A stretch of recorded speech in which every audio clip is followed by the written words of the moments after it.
Okay, I think we're live. Hope everyone had a good weekend. Let me know if you can hear me, see my screen, all that stuff. I wanted to do a Twitter Spaces, but Mr. Chimp Zoo was in the middle of one, and it seemed sufficiently popular. I didn't want to do all sorts of weird clashing things. So here we are, back on the YouTubes, on the live streams.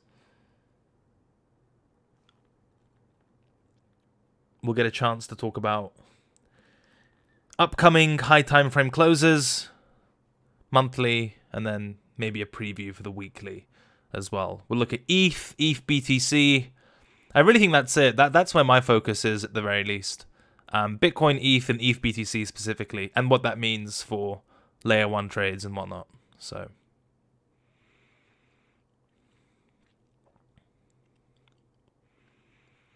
it's actually cryptocurrency credit card is the full name. Cool. First things first, go download the FTX app. They're good to us. We're good to them. Best mobile app for crypto. Shill some shitcoins to your family members, and then double down when the market goes down 80%. And then watch them outperform you for the rest of the year. That's definitely the plan. No better Christmas present than shitcoins, in my opinion. The center says, so it's a trap or not? I mean, we'll discuss that. And, you know, what kind of high time frame closes to look at and everything. So that's definitely a theme for today. I also want to just answer more questions from the chat. I've got it up on a big screen, so if you want to interject at any point and tell me I'm being an idiot, there are many opportunities to do that. Half of what I say is garbage, so feel free to voice your opinions in that regard.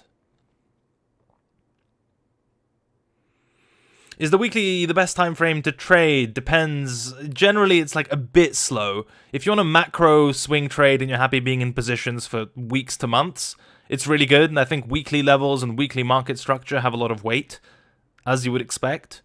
But, you know, the amount of trades you're going to generate, good ones on the weekly time frame, probably not that many. And then from a management point of view, it takes a lot of discipline to manage weekly time frame trades properly, especially if you're stuck at your desk looking at the 5-minute chart all day, 1-minute chart, tick chart, whatever. So it comes with its drawbacks, that's for sure. But if you're happy to be hands-off and basically position or high time frame swing trade around it, I think the weekly is really good, but requires a certain amount of discipline.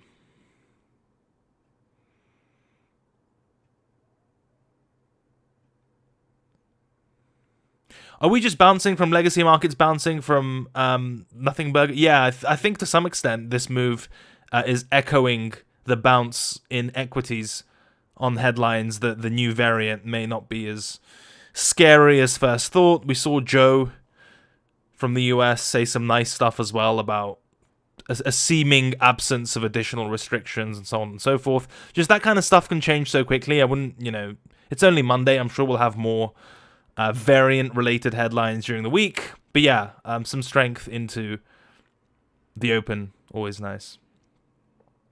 Cool. Let's talk about this. First of all, we'll start from the monthly time frame once again.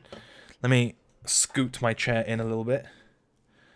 So on a monthly basis, right, essentially, the only close that matters... Let's get a fresh chart, actually. There we go. Okay. Davai. Right. So on the monthly, really the only retest that matters on a high time frame basis is the one at 59k, i.e. going on now. We've seen this before. When you've got a highest close with a strong pullback, that tends to be an important structural feature. This was one. Obviously, it doesn't have to look like this. But in general, as nice and orderly as this kind of retest may seem, it's the most obvious bull market ever, breakout retest. You have to realize 3 months of agony here, with the market trading as high as 12,500 and as low as 9,800. So what's that even, even as a range, you've got at least 20% there on the monthly, right? While the market's done fuck all. And it's really hard to, stay high conviction and keep your positions and so on, as the market essentially does nothing for 2 to 3 months, right? So even if the technical retests and everything look clear in hindsight, when you're dealing with really high time frame charts, as we kind of alluded to in our weekly time frame discussion, it's not always as easy in the moment, especially if you're looking at the weeklies and stuck on intraday time frames and trying to follow a million altcoins. It's very easy to lose perspective. What country are you from, buddy? And then something I don't understand. UK. Joe Rogan, question mark. Okay, so that's what we're dealing with the monthly. Now, in terms of answering the question, is the monthly time frame a trap? I think it depends on the close. I really think it depends on the close. I would like to see a close above, or, yeah, well, above 59k, because that would simply look like a breakout and retest type of structure. One of the rules I follow with high time frame levels is that if the close is ambiguous, or like roughly on top of the level and whatnot, I'll generally give it the benefit of the doubt that it's done its job, right? So what I mean here is, let's say this retest that's going on right now, it looked a little like this. Hold on, let's make this boy thick. Let's say this is the level, right? And the market's coming into it, and then the candle looks like this, for example, right? Now you're looking at this and thinking, well, it technically closed below the level. It has got a bit of a wick. And, you know, if you start getting into that constructive ambiguity type of territory, what I generally do is give it the benefit of the doubt that it's held, unless it gives me really strong reasons to think otherwise. So if I see a close like this, I'd be generally willing to interpret it as support holding, because it doesn't look like this, for example. Right? There. So that's what I mean by giving levels the benefit of the doubt. You can't expect like complete surgical precision for these things. And there is an imbued degree of arbitrariness when looking at candle closes, and especially if the market starts getting pushed around into the close itself, you know, you're dealing with a lot of variables which may not really hold a lot of weight. So fundamentally, when it comes to retests of high time frame levels, especially if everything else looks pretty reasonable, unless it fails impressively, I'm generally going to assume if it closes above or around the level, I'll give the level the benefit of the doubt that it's done its job, right? Like the same acts for, applies to resistance. If this were a level of resistance, right, and the market came into it, and then the candle closed, one sec, let's get green here, it's a bit bright, there we go. And then the candle closed like this, for example.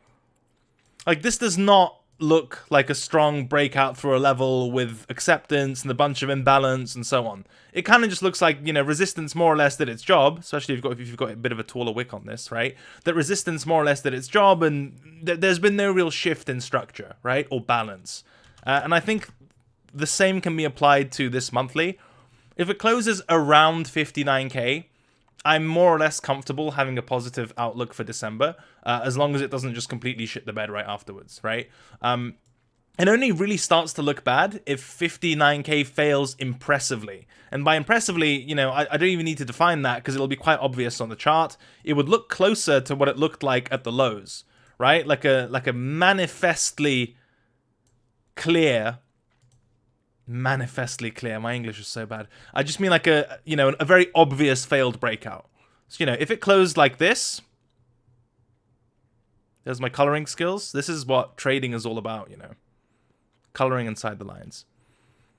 That's quite good, actually. So if this were to be the monthly close, there wouldn't be much discussion as to, well, did the monthly level hold? Of course it didn't. Fucking look at it. It's done. It's toast. And that kind of lack of, absence of ambiguity would be like, okay, you had a breakout attempt, very clearly failed, and quite confidently have a downside bias for the next month.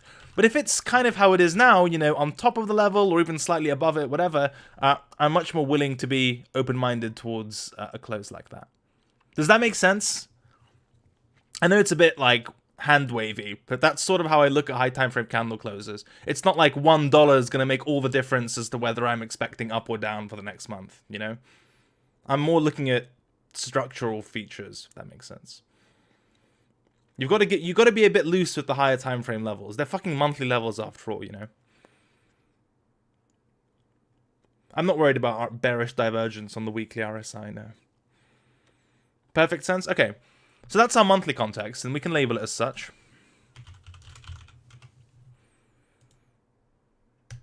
If it were to fail, where's our downside objective? I mean, if we're being very technical about it, range high breakout usually gives you range low as your target, which in this case would be roughly, in the 30,000s if we're using highest closes and lowest closes, monthly, with the mid-range being this little pre-breakout consolidation. And we can label it as such as well. Come on. There we go. Okay. And I really think these are the areas most worth paying attention to from a much higher time frame basis, right? So in essence, right now we're in the process of finding out whether this is a successful retest or not. And again, even the conclusions that flow from that aren't definitive. It doesn't mean the next month has to go up immediately. If it closes below, doesn't mean the next month has to accelerate immediately. It just gives us a sense of bias. For example, it could close above the level and then come and spike previous month's low before springing, right? That type of thing. Or simply spend another month, let's say, consolidating within last month's price action before going up or down if it closed below, whatever. It doesn't, acceleration is not, there's no guarantee of acceleration immediately following the monthly close or into the end of year, whatever. If anything, seasonally, if we're going to have the whole Christmas lull, New Year, de-risking, holidays for traditional markets, whatever, it's not unreasonable to get some sort of monthly close at this all-important level, and then for January to be a nothing burger. Or December, to be a nothing burger. Or maybe December and January to be a nothing burger. So kind of... this isn't trying to anticipate volatility, just looking at higher time frame structure more generally. Now, in terms of is the monthly time frame a trap, I think if it closes as in a manner that we discussed, i.e. it's blatantly obvious to most reasonable observers that the monthly breakout has failed, I really think the first meaningful area to look for some sort of bounce is in the 40s. There's a couple reasons for that. The first is obviously high time frame structure. You've got confluence of monthly and weekly levels in the 40,000s, simply this pre-breakout consolidation, pretty good magnet. It also falls within the mid-range of the monthly consolidation we're in, so, extra confluence there, and confluence is good. Another reason is market loves to trade through round numbers because less experienced traders will simply put their stop or their liquidation below it. So they'll read on Twitter that, the market looks bearish below 50k, and they'll say, that's good, and they open their app and put a stop at 49,999, right? And then, that's likely to get traded through before anything reverses. And then the final reason would be a ton of the moving average memes and sort of trend following tools happen to fall in that mid 40,000s area. So you've got the 200 daily, the 50 weekly, and to some extent the 21 weekly, all sort of scrunched up around or slightly below 50k. Especially if you give it room for wicks, you can just see by eyeballing the pre-existing chart I've got, there's a lot going on in this 50k-ish region, right? It's below the round number, bunch of moving average memes, you've got monthly levels, and it's the mid-range of the monthly range as well, and also weekly levels from the left-hand side. Like, there's a lot of shit there. So, if this isn't good enough to reverse and do whatever, and if the monthly time frame suggests downside or the weekly finds resistance, as we'll discuss in a moment, I think there's a pretty reasonable area to target in those circumstances, and that's the mid-40s. Now, does that mean it has to be the bottom? Absolutely not, right? You could live in a very bearish world where if we use this 50k range high, market gets completely crushed, wicks very hard, and then ultimately, finds a top at the previous range high. So it's not something like we're looking for bottoms, and the second it hits 40k, it goes straight back to 100. My trading system doesn't make those sorts of proclamations. I'm just saying if this high time frame breakout sees continuation, you need to kind of rebuy or take profit or adjust your risk balance at some point. And I think that some point, in terms of confluence and whatever else, is in the mid-40s. Okay? Does that make sense so far, at least from the monthly perspective?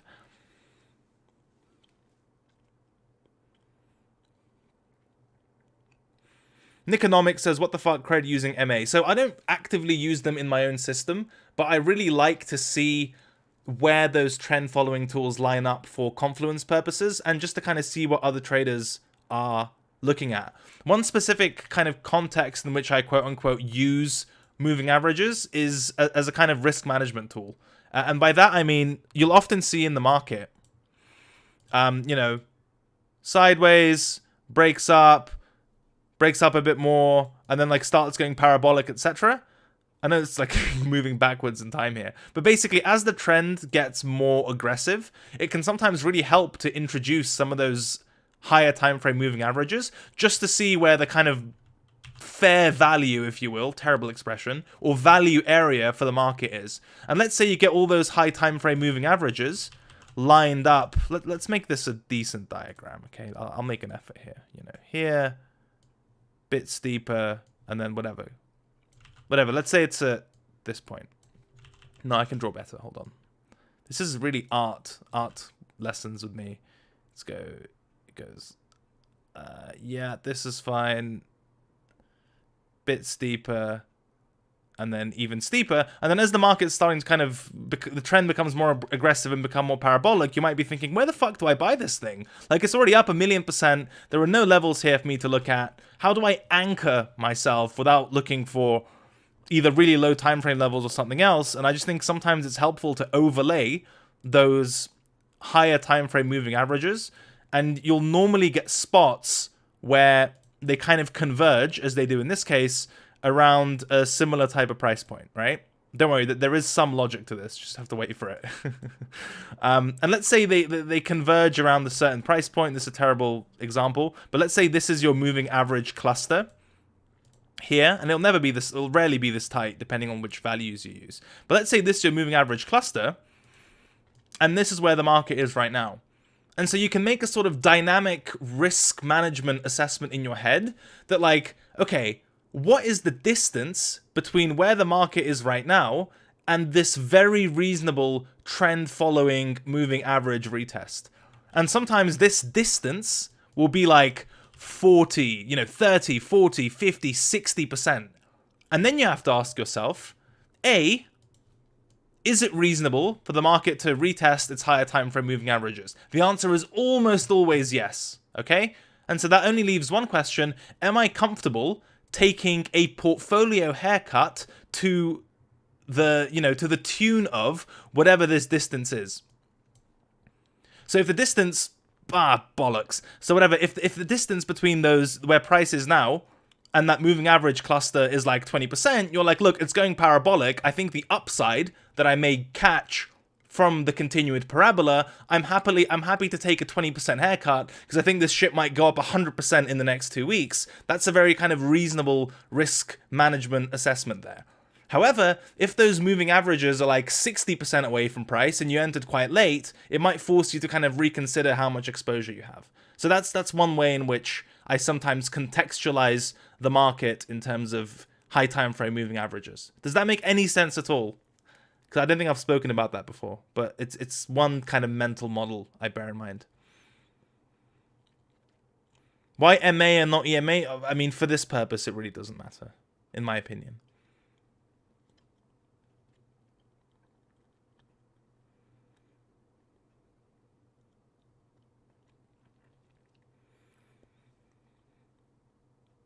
Okay, I'm going to assume that made sense to someone. So going back to the monthly time frame, we can kind of see what makes sense. If we go to the weekly, you can start to see confluence, right? And this stuff starting to align a little bit. For example, we can see that our monthly level is very clearly the prior weekly range high. We can start to see that our monthly here is a product of just this weekly cluster before the breakout. So demand, support, mid-range, whatever you want to call it. And also it has some technical confluence with the former range lows. And then the same for the 35k level, pretty clear, former range low and just kind of the midpoint of this hellish consolidation that we were in before we bottomed. So we know that our monthly levels aren't totally ridiculous because, unsurprisingly, they line up reasonably well with other high time frame value areas. Now, what I think makes sense on the weekly, as we've discussed, is to have this little cluster here. Why? Well, because on its own, it makes sense on the weekly time frame, right? This is the last consolidation before the all-time high breakout attempt that failed. So this range, pre-breakout range, is still resistance. And the second reason is slightly more subtle. And it's as follows. When we're dealing with monthly levels, we need to give them space in terms of how much they're going to wick, right? Like, for example, we saw in the 10.7K retest on the monthly, just on the move that looked super technically clean, the 10.7 one, there was a range of 20% between the high and the low of the retest move before the market went parabolic. So we know that, and in general, we know that these monthly levels and weekly levels, they aren't always going to be perfect to the wick, and you've got to give them space to wick, even if the level is ultimately going to work, okay? So then the question becomes, if we have a bearish scenario, wherein we're expecting monthly resistance at 59K and more leaning towards the failed breakout scenario, where could that monthly wick reasonably come in / find resistance if it's going to close bearishly? And in my opinion, if we're going to see weakness in the market, there's a decent chance it either just, again, outrightly finds resistance and closes below 59K, or it wicks into this weekly cluster, and then that's the monthly top before those chart formations start to close or form properly, right? So the reason I have this cluster, again, is obviously weekly structure, but also because it's a monthly wick area, right? That's worth bearing in mind. Now, obviously, the good news is it's not all... This resistance could turn to support, right? Say you get a pretty positive monthly close and you're like, okay, I want to be long into December. What lower time frame level can I look to flip for whatever confirmation or for more defined risk? At that point, I think if you start trading above this weekly cluster, you can quite reasonably put your very conservative swing trade stop at the low or at the pre-breakout candle and then target whatever 70, 80, 90K, etc. So in any case, I think having this, first of all, the monthly close is going to be important, blah, blah, blah, as implied. But I think having this weekly structure is really good because it helps you trade. It's likely to help you trade the monthly idea. If the monthly idea is bullish, this is an awesome area for continuation, not only on its own terms, but also because it's positioned above the former range high.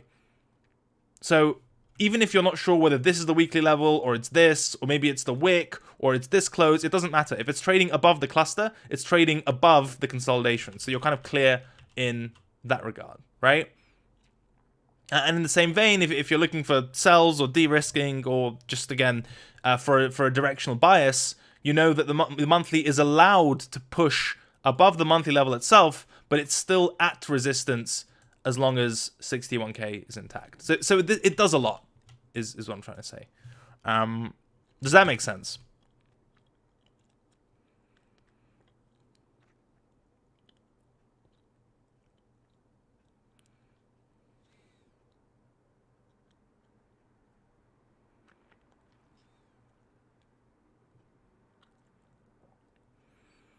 Okay. Awesome. So we can actually add that as well and just call this weekly. That cluster we were referring to. There you go.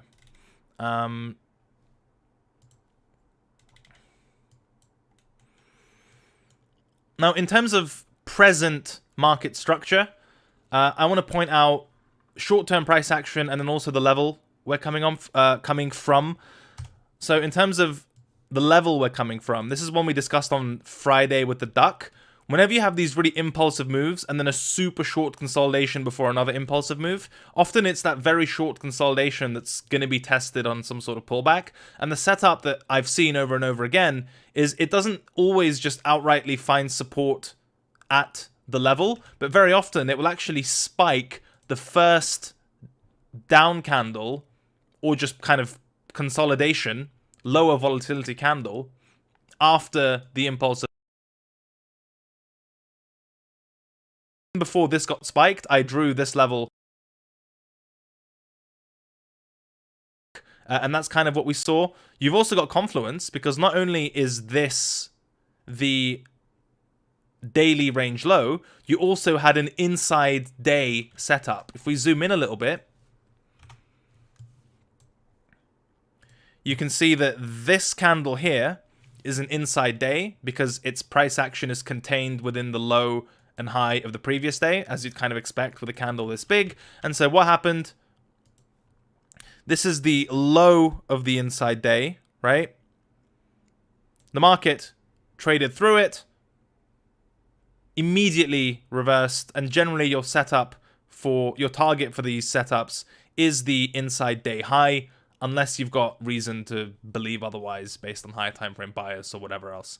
If you think about inside days as ranges, right? So this is your inside day high, and this is your inside day low. That's a range. And so just like with a million times, you know, everything we've covered a million times over, if you get an attempt to break below the range low, which fails, that turns into a failed breakdown, and your targets are usually the mid-range and the range high. So this logic is still applicable and specifically being applied just on a kind of smaller scale based on inside day structure here. And it works to the, you know, it's a setup you can look for to the downside as well when it comes to inside days. So essentially, when you've got inside day high, inside day low, if it tries to break above the inside day high and fails, it'll likely move towards the inside day low because that's a failed range breakout. And if you get a move below inside day low which fails, it'll likely trade towards the inside day high because that's a failed range breakdown. And that's sort of what we saw here, specifically with Confluence all the way back to that daily range low as well. So that's some context in terms of, you know, where we're coming from. As far as current market structure, there's still no higher high on the daily time frame, right? If we're being very strict about it, I think we might get a bit of a pop, but just in terms of what's on the screen in front of me right now, I mean, with the eye test, it's slightly downtrendy. Again, not overall structure. I'm talking about like very short-term price action here, like the last 10 or so days. That's quite downtrendy. Basic eye test type of stuff. Low, high, lower, low, lower, high, lower, low. So, you know, until that gets reversed via a close above the lower high candle here, that's still short-term daily downtrend.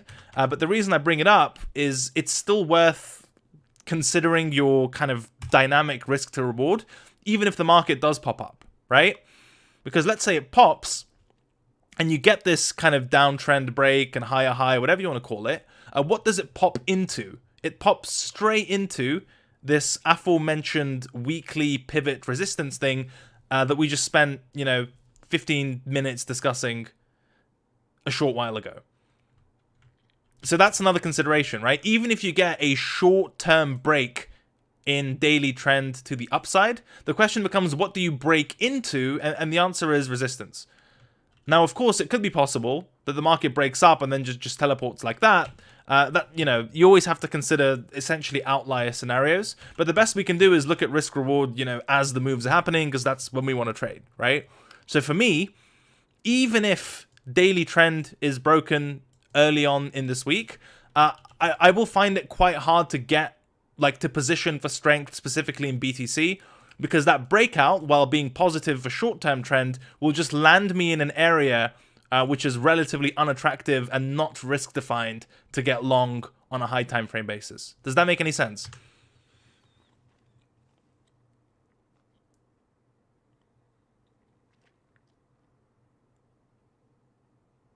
Oh, sound issues? Is it okay now? Maybe refresh? Sorry about that. It seemed fine on my end. I'll keep an eye on it. Also, like the video if you've learned anything so far, or you're simply enjoying my squiggles.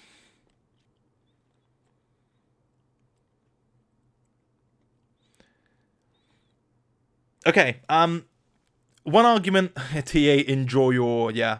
One argument I will make is that, are you from the UK, bro? I mean, yes, let's go with that. One argument I will make is that there is a scenario in which Bitcoin, like, half rescues the high time frame picture. Like, maybe even, for example, trades within this new range somewhere, between 55 and 60k, and then ETH fucking turbo moons, right? I will leave you with one final comment on intraday timeframes. I think generally the market will look reasonable / constructive as long as it doesn't fall below this reclaimed range low level at 56k. And this is our kind of new variant into the weekend price action sort of thing. So if Bitcoin just, we know we've got some high time frame resistance here, and we know we've got a reclaimed mid time frame support here. If the market wants to do that I'm okay with that, because ETH will likely do well, and altcoin plays to be had, etc., etc. I will say for short-term bias, trading below 56k would be bad, because as we know, the markets don't typically failed breakdown twice, or double fakeouts are rare. So, you've got support, broken, and then reclaimed. And so this is expected to be support. If it closes back below the level again, the probability that it's another one of these is pretty low, and it'll likely just fucking roll over at that point into higher time frame levels closer to whatever, 50, sub 50, so on and so forth. So the best case, or one of the more positive scenarios, is that this is some sort of interim bottom. 56k stays as support, and then Bitcoin's ass doesn't fall out between 56k and 60k-ish. I'm totally fine with that, because as long as Bitcoin doesn't fall, Bitcoin's ass doesn't fall out, ETH can do well. I think he's Scottish. Sounds Scottish to me, Glasgow, I reckon. Чувак, какая тебе Шотландия? Нихуя себе. Scotland. Ну ладно. Для меня это новость. Right. Let's talk about ETH. So as we discussed in the Bitcoin section, as long as it doesn't take a huge shit and stays above 56k, that facilitates a decent environment for alts, specifically ETH, to do well, right? Now, what's that based on? Essentially, the market has been uptrending for ages. Basic eye test works in that regard. You kind of just see it, right? Went up, impulse, and is going sideways. That's generally constructive, right? Even from a levels point of view, this range low has been reclaimed and acting as support. And so generally the next target would be this range higher resistance. The market's already spent, it kind of looks like it wants to do that, right? Into prior highs. Right now, very locally, it's at the range high. But if Bitcoin doesn't fall over and we get some continuation, that sets up ETH to do really well. So the scene, the kind of bullish scene we're setting would look like the following, right? BTC holds 56k, ETH BTC breakout, and then obviously ETH USD up. L1 altcoins NFTs question mark up as well. Musical chairs on shitcoins while BTC chops. Okay, so in terms of really good stuff that could happen would be Bitcoin holding 56k, ETH strength continuing, and then all the consequences of ETH strength continuing. Now, I will say from like a macro point of view, that sucks. Like, it's always really bad when you have to make an argument that, yeah, Bitcoin's topped, but we can still make money on other stuff, because there's still a significant absence of evidence that this market can consistently, on a secular basis, do really well while Bitcoin is really weak. Specifically downtrending. Now, it can go through periods where Bitcoin underperforms and everything moons, that's fine. But we just simply haven't seen a market cycle where Bitcoin can fucking downtrend and accelerate and be volatile to the downside while a bunch of altcoins and ETH and other sectors go up. We just haven't seen that. So the best relative case to that you can make is Bitcoin's ass not falling out and we get some time to play with shiny stuff, right? Because what we know is when Bitcoin accelerates to the downside, correlations snap back towards 1. So everything tends to dump when Bitcoin accelerates to the downside. And that stuff, by virtue of being lower market cap, less liquid, etc., generally dumps harder than Bitcoin as well. So it's very hard from first principles to make an argument that, yeah, Bitcoin can dump or go to 40k, whatever, my altcoins will be fine. It's very unlikely. I didn't see a ton of evidence for that. And generally speaking, as we learned in whatever, April, May, it's a cause for concern when Bitcoin's topped and everything else is doing well except Bitcoin. Because that generally suggests cyclically that we're closer to the end than the beginning, right? Now, to take this ETH argument a tad further, what do the technicals look like? I mean, pretty straightforward in that regard, right? As you can imagine. You've got a weekly range high at 4K. That got retested and the market's bouncing. So as long as that's intact, it looks reasonable. Anything below that, I think your first area of support is 3K, but considering like mid 3K, but considering market structure more broadly, for 4K to break, Bitcoin would likely have to take a big shit and for ETH to follow. And at that point, if it's like a macro or market-wide Bitcoin-led breakdown, the chances of this support doing a lot, at least in the absence of like some really tall wick lower, I wouldn't rely too much on it. So it's much easier to, instead of trying to guess, well, below 4K, you've got like a level here, whatever. Like, for ETH to go below 4K, the rest of the market would have to look pretty miserable, and that would make buying slightly below at 3.3K less attractive on a relative basis. So I think it's, you can have this, but in terms of line in the sand market structure type of stuff, 4K is much more important. Now, in terms of interim trend or daily time frame, a bit messy. Bitcoin's very clearly just downtrending in this portion over the last 10 days. ETH, less clear. It's just more of a range, to be honest. The area that I think would need to be reclaimed to bring the daily time frame in line with the strong weekly is this pre-breakout cluster at 44 to 4600 here. Yeah. That's a fairly self-explanatory price pivot. So what you would need is, again, one, BTC at 56 plus.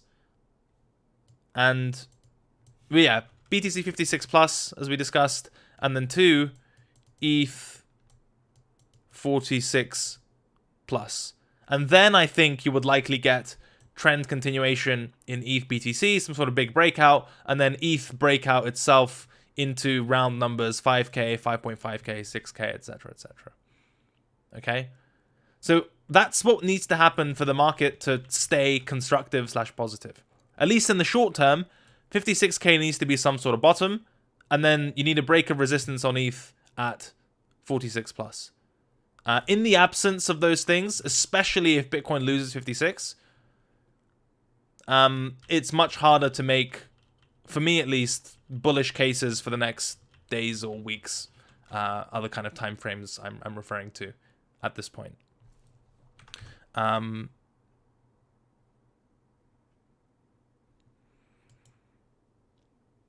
Yeah.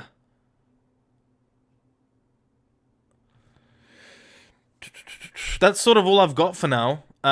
For those, again, interested only in the macro type of stuff, like the big picture. Big picture, I want Bitcoin 62 plus or really discounted in the 40s. That's it. That's my macro, right? Really big picture, forgetting ETH, the ETH BTC trade, the relative value rotation, whatever.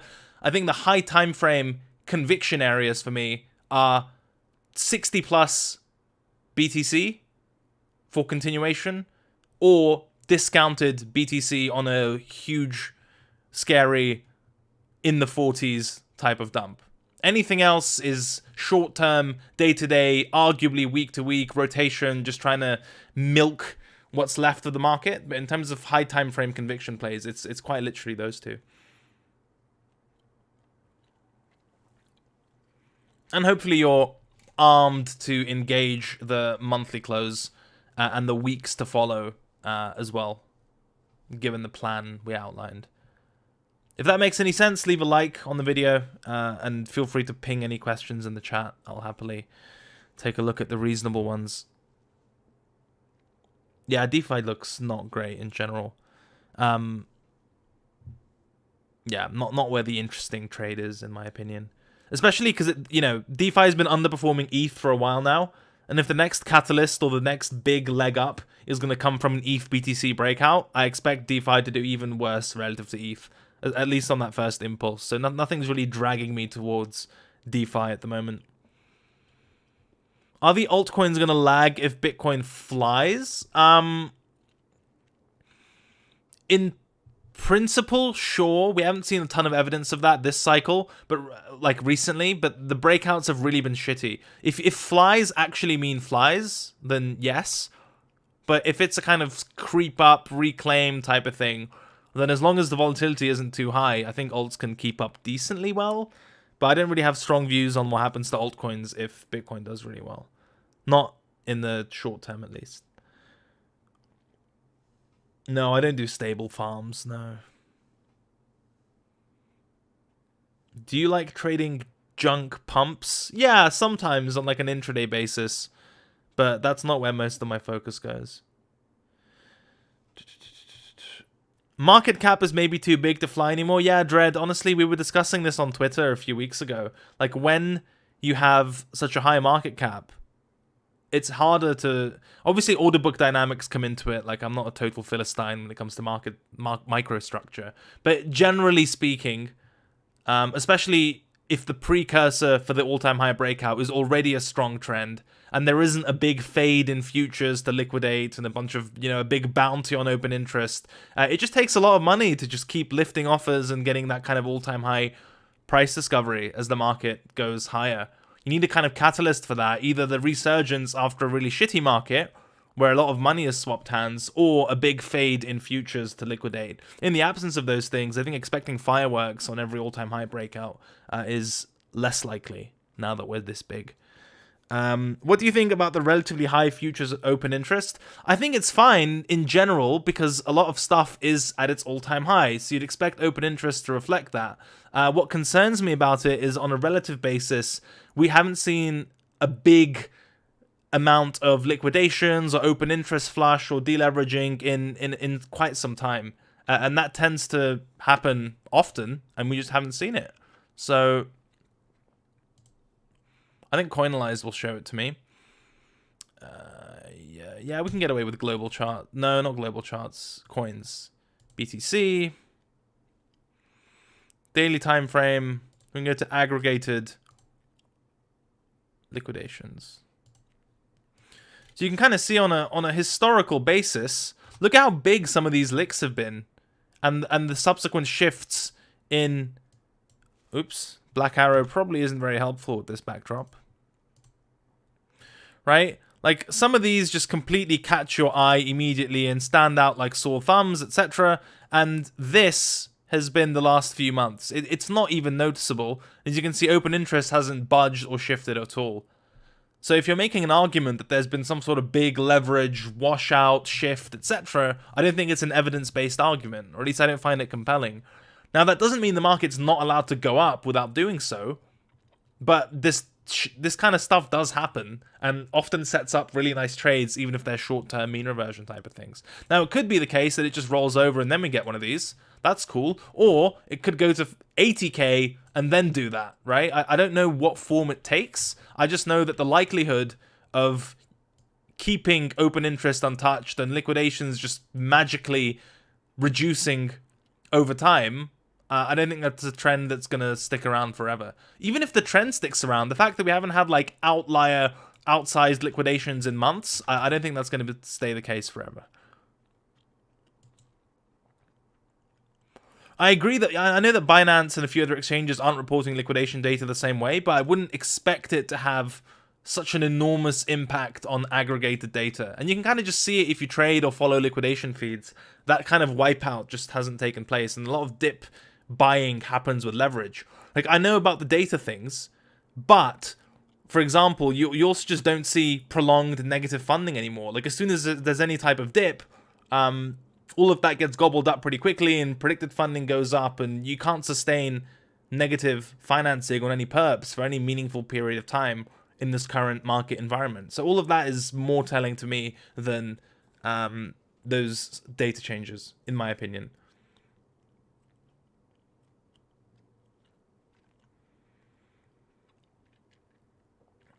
People asking about AVAX and Luna. I'll take a look. So yeah, that's Bitcoin and ETH stuff. Leave a like, because, you know, helpful. AVAX weekly, not helpful, because the closest / nearest level or structure is this consolidation, pre-breakout range between 50 and 70, and that's, you know, a good 30 to 50% away from current prices, and 50 to, you know, 60% away from the highs. So that's probably not the most helpful thing to look at right now. I would keep this area on your chart so that if the market completely collapses and you're looking for stuff to fish wicks on, it's always nice to have that context as to where the market is. I really think the first meaningful... Can we just get these off my screen? Hold on. How does Ledger do this? The only meaningful nearby structure I've got is this daily cluster at around 100. I think as long as that support is intact, this really aggressive trend looks fine to me, as long as the broader market is conducive towards altcoins going up. So i.e., as long as Bitcoin doesn't accelerate to the downside, yada yada, this still looks fine on a daily trend following basis. Like, to me, this hasn't been broken yet. That looks okay, it looks acceptable. If it loses this cluster, which would also be the psychological level at 100 and it's this first daily support, then I'd be like, okay, that's a bit of a shift in behavior. Because you can see every single time, you know, breakout, retest, held, cluster, retest, held, cluster, retest. You want this to hold, because if it breaks, that's the first real kind of support breakdown since, I mean, ever, right? Ever since it broke out from this consolidation and started going up. And that would be a marked shift in behavior. And I think in general, if you're trend following something with a clear pattern and that pattern shifts, that's a pretty good take profit signal. And you can always re-enter if it breaks down and reclaims and you've got your risk, etc. So I think as long as I just basically derive directional bias from this daily cluster between 100 and 107. In terms of intraday resistance levels, I think there are two. Again, far less important. This 4-hour consolidation, and one not far from it, this 4-hour consolidation as well. That's it.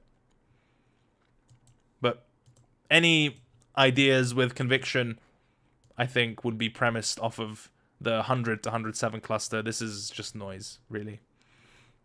That's what I think about AVAX.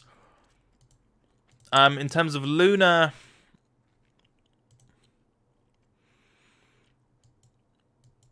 yeah, I mean, weekly looks intact and it's pretty close to all-time highs, so don't want to be too bearish there. Yeah, I mean, that looks fine to me. It's not my favorite type of structure. I mean, this range is pretty untradeable, in my opinion. But if you've got like spot positions or whatever, this doesn't exactly scream weakness to me. The only thing that kind of catches my eye is highlighting this most recent pre-breakout consolidation around 50. As long as that's support, the probability, again, assuming the rest of the market is reasonable, of trading towards the highs is high. Below this, it just starts to look weird and weak and like some sort of lower high. So I'd pay attention. If I had Luna, which I don't, between 48 and 50 would be where my kind of midterm focus is, and everything else is kind of slightly untradeable. Let me see. Answer the one about futures. Can you talk about to find some of the best shorts to hedge? What are you looking for? I don't really like shorting to hedge. If I want to hedge exposure or just take off some deltas, I'll just sell into stable coins and hold those. in principle, inverse futures on Bitcoin perpetual swaps give you the perfect quote-unquote hedge for your BTC exposure, but you run into other sorts of weird issues like, treating that hedge as a trade because after all it's a position on a derivatives exchange and all sorts of different idiosyncrasies. So it's not the case I think the market's going to go down, so I'm going to start shorting like the weakest thing in the market or something like that. I think all of that is fine, but just in general, and this is a change that's taken place over the last year or so, if I'm bearish or I want to take risk off, I'd much rather move into stablecoins and look for / have my mind open towards the best long opportunities at discounted levels rather than be in this short position and expend all my mental capital managing a short position instead of looking for a good long. So that's sort of my perspective on that. Any thoughts on the possibility of ETH flying and BTC tanking in December? I just think it's unlikely, Richard. I think if Bitcoin accelerates to the downside, I have not seen compelling enough evidence to suggest that correlations would break completely. So volatile downside BTC, I don't think anything can ignore that, including ETH. As we learned, like in May or April, whenever that was. Are we going to have DeFi 2.0 or Layer 2 rotation next year? Probably. Probably.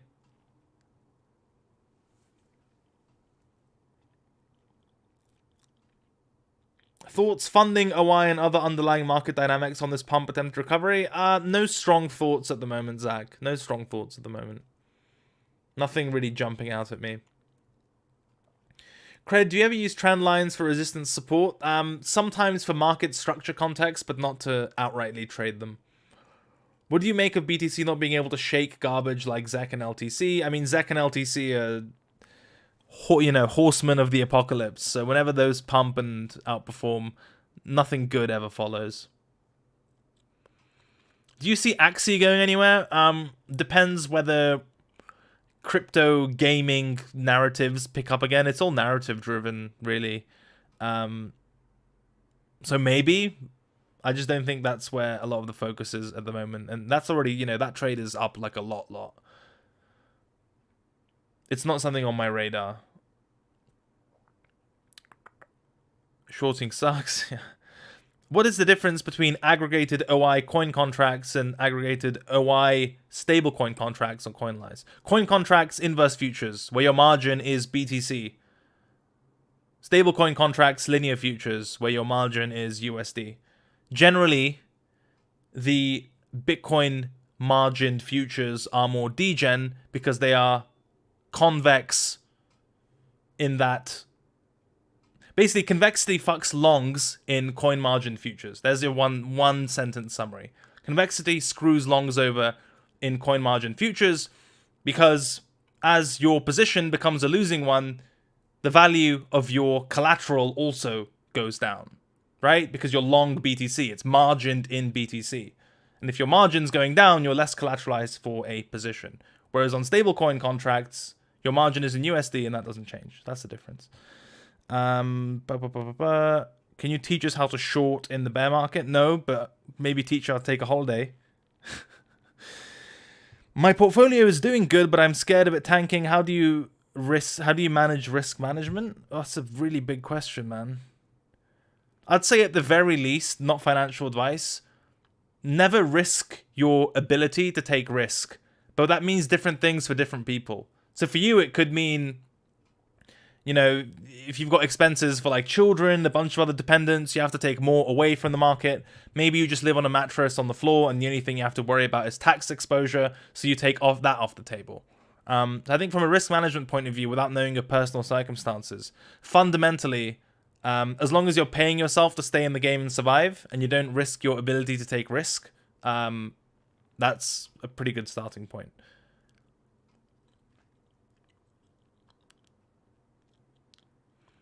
Any narrative you're watching yourself? Mostly just macro stuff at the moment. Specifically like Bitcoin high time frame. That's my narrative. Are you a gopnik? Нет. Jack resigning from Twitter bearish? I don't think so. I think it's bullish if anything. because he's so Bitcoin centric, and that created friction, I would speculate, within Twitter, who wanted to do a bunch of ETH, Web3, non-BTC crypto stuff. And now that he's going to focus elsewhere, I think we might see that timeline accelerate.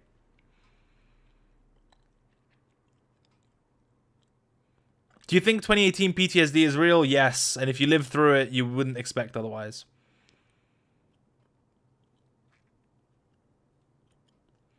Okay, guys. That's all I've got. I hope that was helpful.